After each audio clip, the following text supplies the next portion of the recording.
Bonjour, bienvenue sur Je suis né trois fois, osons la guérison. Nous sommes avec là je vais vraiment dire le docteur Jacques Vigne, puisque nous allons parler des acouphènes. Mais tu es aussi méditant, enseignant, guide. J'aimerais que tu nous parles des deux acouphènes, et ça je pense qu'il y a beaucoup de gens que ça concerne, l'acouphène physiologique et l'acouphène pathologique. Oui, c'est ça. Donc j'ai travaillé cette question dans mon livre La mystique du silence parce que j'aime bien relier la physiologie et la mystique. Et donc l'acouphène physiologique, c'est ce petit grésillement qu'on entend quand il n'y a pas de bruit autour. Et il a plusieurs causes. Donc il y a déjà le bruissement des artérioles qui sont près de la cochlée. La cochlée, c'est là où les sons arrivent par le tympan externe et interne. Et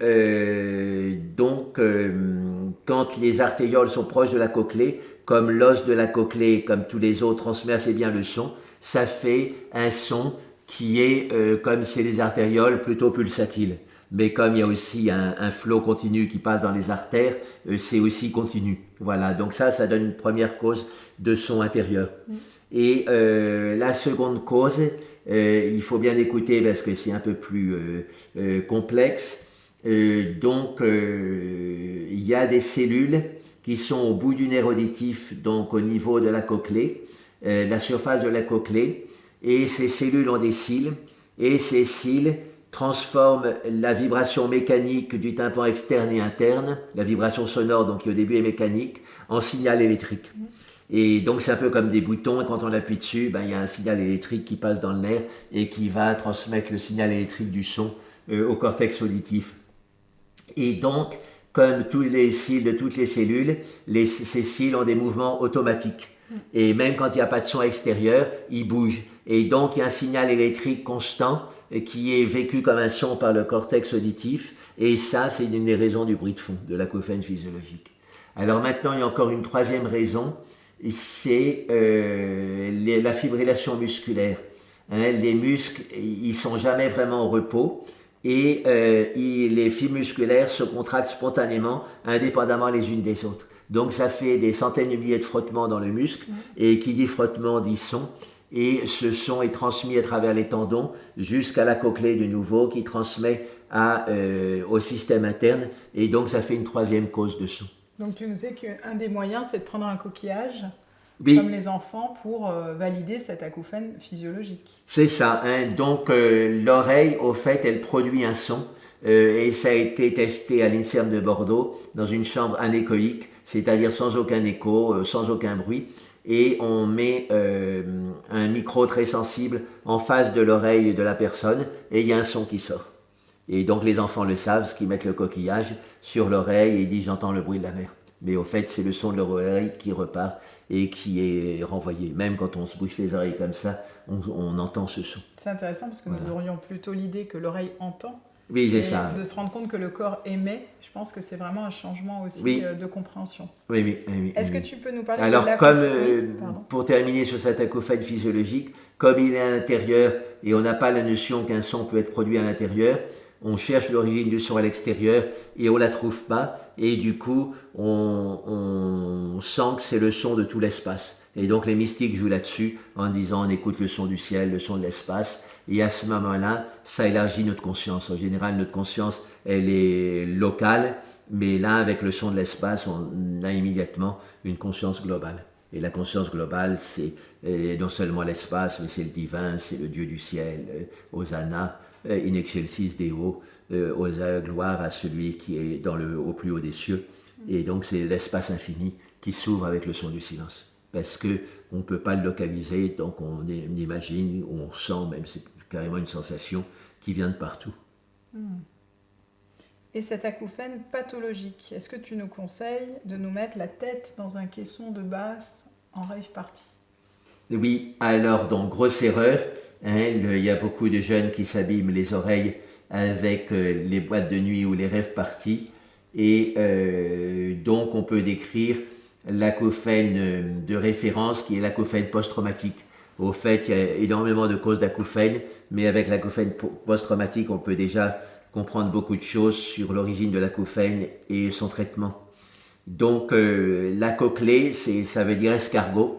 Donc c'est comme un escargot et il y a des cellules en spirale qui tapissent l'intérieur de la cochlée et chaque zone de la spirale correspond à une fréquence donnée.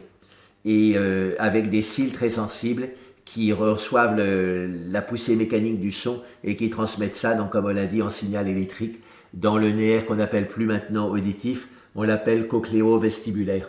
La cochlée, c'est le système auditif et le vestibule, c'est le système de l'équilibre. Et donc, c'est le même nerf qui transmet, qui a deux moitiés et qui transmet les deux messages en même temps. Et donc, quand il y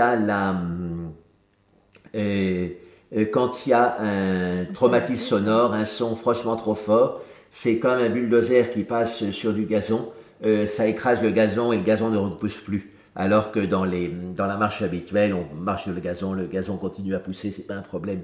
Et donc, ça laisse des traces, et donc il y a des bandes qui sont les bandes de la fréquence traumatique, qui sont écrasées, les cils sont cassés, ne fonctionnent plus, et donc ça fait un trou dans une bande de fréquence au niveau du cortex auditif. Et comme la nature a horreur du vide, le cortex auditif crée un son qui va boucher le trou. Et ce son, c'est l'acouphène. Et comme le trou est tout le temps là, puisqu'il y a un dommage physique, aussi des cellules auditives, le trou est tout le temps là, donc l'acouphène compensateur est tout le temps là. Par contre, tu nous proposais éventuellement comme de rapprocher, enfin de travailler avec le son du dessus, Oui. Pour petit à petit... Oui, boucher le trou. Minorer, donc on peut prendre l'image toute simple d'une plaie. Supposez que vous ayez une plaie un peu grande. À ce moment-là, spontanément, la peau va repousser de chaque côté pour recouvrir la chair à vif. Et donc, ce qu'on fait en médecine, si la plaie est trop grande, on fait des sutures pour déjà coller les berges de la plaie et que la jonction de la peau soit plus facile. Et donc, c'est pareil avec l'acouphène. Et l'acouphène représente un trou. Donc, on peut travailler sur un son plus élevé ou plus grave. Et puis, on se concentre sur ce son. Et donc, ce son qui au début était très fin comme un fil devient large comme une bande. Et par compensation, l'acouphène qui était large comme une bande, comme un ruban, devient fin comme un fil. Et à ce moment-là, on remplace l'acouphène pathologique par un nouveau son qu'on a choisi, donc qui n'est pas pathologique. Et ça nous redonne confiance en disant je peux me débarrasser de mon acouphène et ça aide beaucoup donc à la guérison.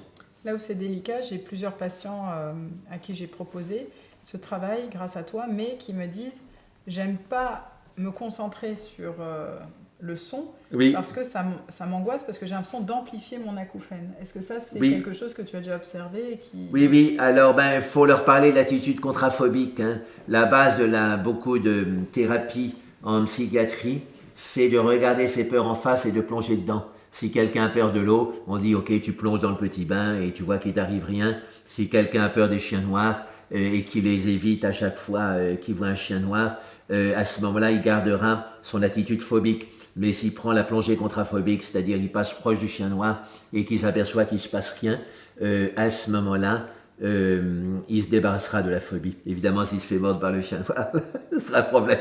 Donc, ce que j'entends, ça rejoint ce dont tu nous parlais, il me semble hier, la non-peur, c'est-à-dire oser se dire j'ai peur, mais et plonger dans sa peur et voir qu'il ne se passe rien. Voilà, donc ça c'est la base de beaucoup de thérapies et c'est la base, un des mécanismes de base aussi d'efficacité de la méditation.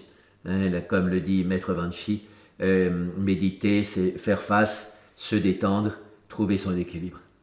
Mais là ils disent quand même que s'ils écoutent, ils ont l'impression, plusieurs, d'amplifier le signal sonore. Oui, alors justement il faut distinguer l'acouphène supérieur, on travaille souvent sur le plus élevé, et bien l'identifier et n'écouter que lui. Voilà, donc ça demande du discernement donc on a l'impression qu'on rajoute un son, mais justement c'est comme dans la douleur, hein, si on a mal au genou gauche, on se concentre sur le genou droit et ça aspire la douleur dans une région où il n'y a pas de raison de douleur et donc la douleur se dissout comme une rivière qui arrive dans la mer. Et donc pareil avec les acouphènes, l'acouphène de base c'est pathologique, c'est comme une douleur et si on l'attire dans une zone proche ça favorise l'aspiration de l'acouphène ailleurs, et comme il n'y a pas de raison d'avoir un acouphène à ce niveau-là, l'acouphène pathologique est dissous. Ok. Voilà, donc ça demande un entraînement, hein, mais c'est une bonne manière de faire. Alors on peut rapprocher ça aussi du syndrome du membre fantôme. Donc le syndrome du membre fantôme, c'était un grand problème parce que des gens, par exemple, avaient, pour une raison ou pour une autre, une amputation de la jambe droite, et pendant des dizaines d'années, ils avaient des douleurs dans leur jambe qui n'existaient pas.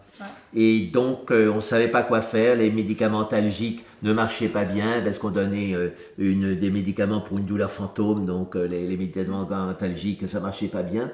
Et jusqu'au moment où il y a un neurochirurgien d'origine tamoule qui travaillait aux États-Unis, qui est devenu très connu après, je pense qu'il était connu au départ par cette histoire du traitement de la douleur du membre fantôme, et après il a fait d'autres découvertes. Il s'appelle Ramachandran, il fait des livres aussi qui sont très intéressants sur neurologie, cerveau, la notion d'illusion aussi, vue par la neurologie, illusion sensorielle, etc. Et donc il a fabriqué une jambe en carton sur laquelle il a mis des miroirs. Et donc il y avait une jambe droite en carton avec des miroirs, et il mettait la personne en petite tenue, et il disait regardez votre jambe dans le miroir. Et donc il y avait la jambe gauche dans le miroir, et comme vous le savez, une jambe gauche dans le miroir, ça fait une jambe droite. Donc les gens étaient très surpris parce que pour la première fois depuis leur amputation, ils retrouvaient leur jambe droite. Et alors ensuite, comme c'est un malin, il allait titiller la jambe gauche et il disait essayez de sentir que les sensations que je provoque dans votre jambe gauche, elles sont dans la jambe droite. Et pour la première fois depuis 20 ans, les amputés ressentaient une jambe droite normale. Voilà. Et alors du coup, il bouchait le trou au niveau cortical, et en quelques sessions, il pouvait être libéré de 20 ans de douleur. Et donc, coût du traitement, un peu de carton et un peu de miroir, et c'est tout. Et beaucoup d'intelligence. Et beaucoup d'intelligence, oui. Et donc, on peut faire ça avec les acouphènes, c'est-à-dire à un endroit où il n'y a pas d'acouphènes, on se concentre, et donc on rétablit une sensation normale du son, et ça aspire la sensation anormale du son. Le problème que font les gens, c'est qu'ils veulent rejeter tous les sons, alors qu'en fait, il faut choisir un son minime par rapport au son principal, favoriser ce son minime. C'est un peu, comme on dit, diviser pour régner. Hein, il y a un ennemi qui est le son, alors on met deux sons qui se bagarrent, et à ce moment-là, on réussit à se débarrasser des deux. Voilà. Je vous souhaite une très belle guérisson avec une dissolution à l'unisson pour dissoudre vraiment, voilà, et rejoindre, ça sera le projet des prochaines vidéos, ce fameux son du silence. Oui. À bientôt sur Je suis mes 3 fois. Merci Jacques Vigne.